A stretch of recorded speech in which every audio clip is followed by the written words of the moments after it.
Okay, I received the new charger from Cake. It's the different one than the one that shipped with my bike. I believe it's the first version. So I'm going to follow the instructions and plug it into the bike first. And then I'm going to power up the charger. And as you can see, the LED lights come on. The red one indicates that there's power, and the green one shows it's connected.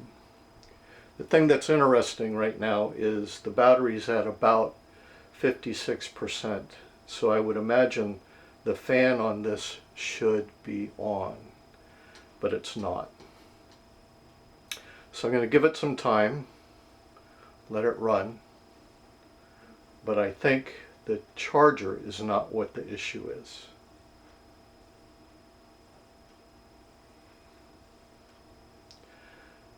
The next segment of this video will be hooking it up to the battery itself to see if that does anything. It's what Cake asked me to do with the charger that's propped up my original one on the bottom there.